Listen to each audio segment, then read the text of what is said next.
कहानी सुनाने के बाद सन्यासी ने कहा, क्या तुम्हें उसके आने जाने का मार्ग पता है मित्र? ये तो पता नहीं। हाँ, पर वो पूरे दलबल के साथ आता है।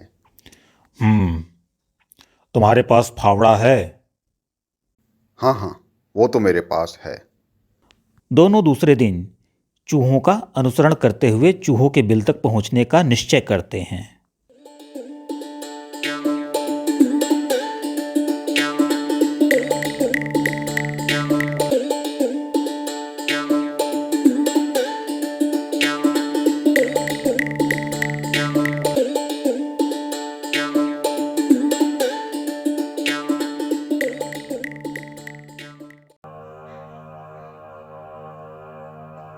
बोलो खबरी, क्या खबर लाए हो? शीघ्र बताओ, शीघ्र बताओ।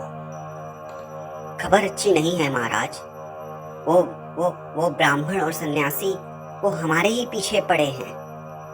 मैं भागते भागते किसी तरह आया हूँ महाराज। वे दोनों हमारे परिजनों का ही अनुसरण कर रहे हैं। उनकी योजना दुर्ग तक पहुँचने की है महाराज। ये तो सचमुच में ही चिंताजनक खबर है। यह सब बात सुनकर मूषकराज बड़ा चिंतित हुआ। उसने सोचा, निश्चित ही वे हमारे दुर्ग तक पहुंचकर उसे फावड़े से नष्ट कर देंगे। इसीलिए मैंने यह निश्चय किया है कि हम आज दुर्ग की ओर न जाकर किसी अन्य स्थान की ओर चलते हैं। चूहा अपने दलबल सहित दुर्ग की ओर न जाकर दूसरे स्थान की तरफ चल देता है, पर रास्ते में एक मोटा बिल्ला आ रहा होता है।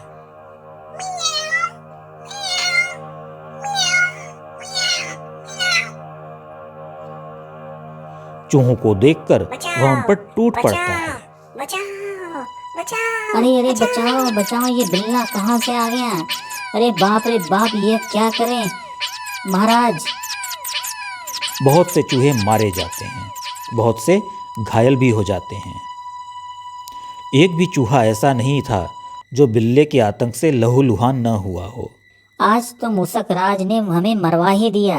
हाँ, इन्हीं की नाबुद्धि की वजह से इतने चूहों की जान गई है।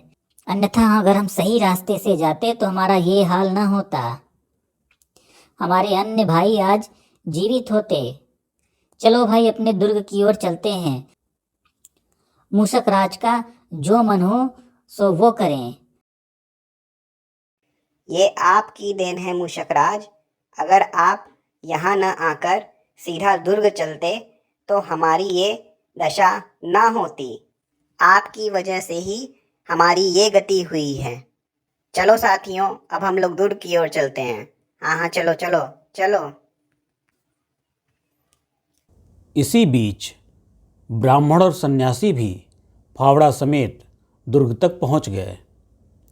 वहां पहुंचकर उन्होंने दुर्ग को खोदना शुरू कर दिया। दुर्ग को खोदने से चूहों के बिल में अफरा तफरी मच गई। अरे ये क्या हो रहा है? हमारा किला तो टूट रहा है। भागो भागो भागो, ये किला टूट रहा है। खोदते खोदते उनके हाथ वह खजाना लग गया जिसकी सन्यासी को उम्मीद थी। वाह, खजाना मिल ही गया हमें। सही कहा मित्र, देखा मैंने क्या कहा था। खजाना लेकर ब्राह्मण और सन्यासी दोनों मंदिर को लौट गए। जब चूहा अपने दुर्ग को गया तो उसे उजड़ा देखकर उसका दिल बैठ गया।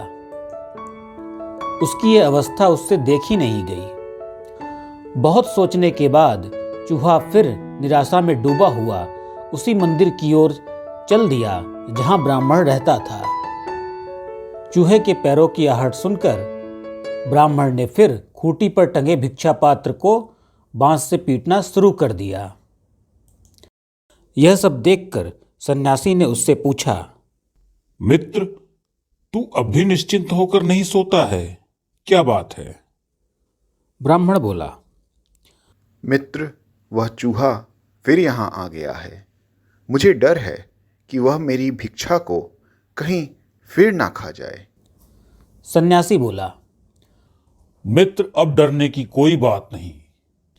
धन के खजाने के छिनने के साथ ही उसके उछलने का उत्साह भी नष्ट हो गया है। सभी जीवों के साथ ऐसा ही होता है। धन बल से ही मनुष्य उत्साही होता है, वीर होता है और दूसरों को पराजित करता है। यह सब सुनकर चूहे ने पूरे बल से छलांग मारी, किंतु खूंटी पर टंगे पात्र तक न पहुंच सका और मुंह के बल जमीन पर गिर पड़ा। चूहे की गिरने की आवाज सुनकर सन्यासी हंसकर बोला। देखो मित्र, इस चूहे को देखो। खजाना छिन जाने के बाद अब ये सिर्फ मामूली एक चूहा ही बनकर रह गया है। इसकी छलांग में अब वह वेग नहीं रहा जो पहले था। धन बड़ा चमत्कारी होता है मित्र। धन से ही सब बली और पंडित होते हैं। धन के बिना मनुष्य की स्थिति एक दंतहीन सांप जैसी हो जाती है। धनाभाव से चूहे की भी बड़ी दुर्गति हो गई। चूहे के ही नौकर उसे उलाहना देने लगे कि यह चूहा हमारा पेट पालने योग्य तो है ही नहीं। मूसकराज, अब आप हमारा पेट पालने के योग्य तो हैं नहीं। हाँ, बिल्लियों को खिलाने के योग्य अवश्य हैं। इसलिए हम लोग आपका साथ छोड़कर अब जा रहे हैं। चलो। यह कहकर उन्होंने मेरा साथ छोड़ दिया। मेरे साथी मेरे शत्रुओं के साथ मिल गए।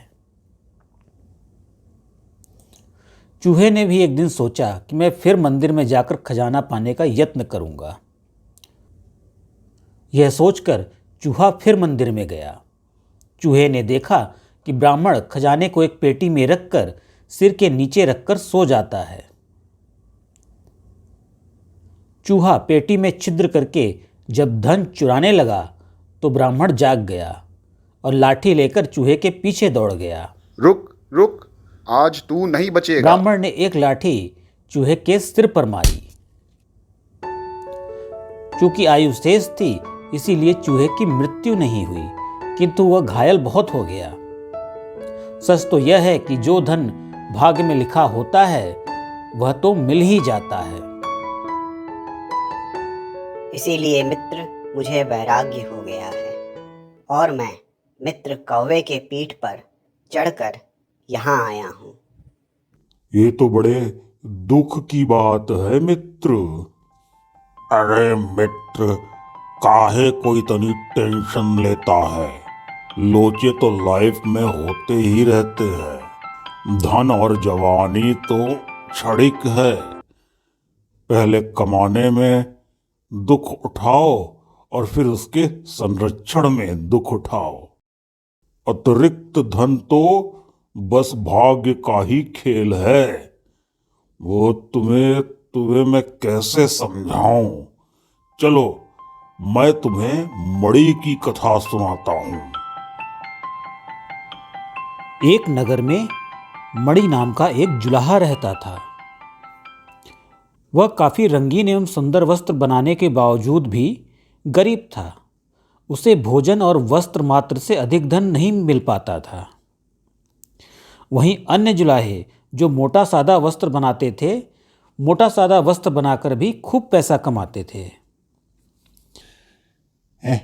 क्यों भाई मणि, धंधा अच्छा तो चल रहा है ना?